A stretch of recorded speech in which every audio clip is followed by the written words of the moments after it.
Exams ఎలా రాసావు? మీరు చాలా బాగున్నావురా. వదిన చాలా బాగుంది. అన్నట్టు మర్చిపోయాను, నువ్వు బాబాయ్ అయ్యావు తమ్ముడు. బాబు చాలా బాగున్నాడు రా. అది సరే, ఎటు వస్తావు కదా, వచ్చినాక మనం ప్రశాంతంగా మాట్లాడుకుందాం. నీ ఆరోగ్యం జాగ్రత్త తమ్ముడు. ఖర్చులకు డబ్బులు కావాలంటే చెప్పరా, పంపిస్తాను. ఓకే, టేక్ కేర్, బాయ్ రా.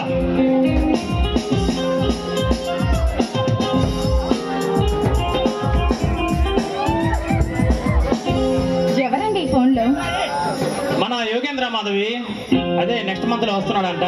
ఆ విషయం గురించి ఫోన్ లో చెప్తున్నాడు. అంతేలేండి, ఎంతైనా మీరు మీరు ఒకటే, నేనే కదా పరాయి దాన్ని. ఏ మాధవి, నువ్వు మా ఇంటి దేవతవి, అలాంటి నిన్నెలా మర్చిపోతావు చెప్పు.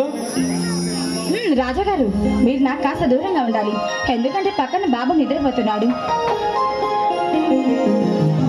చూడండి శ్రీమతి గారు, ఈరోజు మన పెళ్లి రోజు కాబట్టి త్వరగా బాబు నిద్రపుచ్చినట్లయితే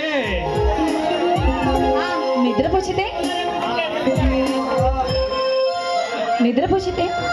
నాలో మేలుకొని ఉన్న మన్మధుడిని తృప్తి పరచాలి తమరు. రాజాగారికి ఈ మధ్య బాగా కోరికలు ఎక్కువైపోతున్నట్లున్నాయి. రాను రాను మీ కోరికలు హద్దు లేకుండా పోతుంది. కొన్నాళ్ళు ఈ కోరికలకు కళ్ళం వేయాలి రాజాగారు.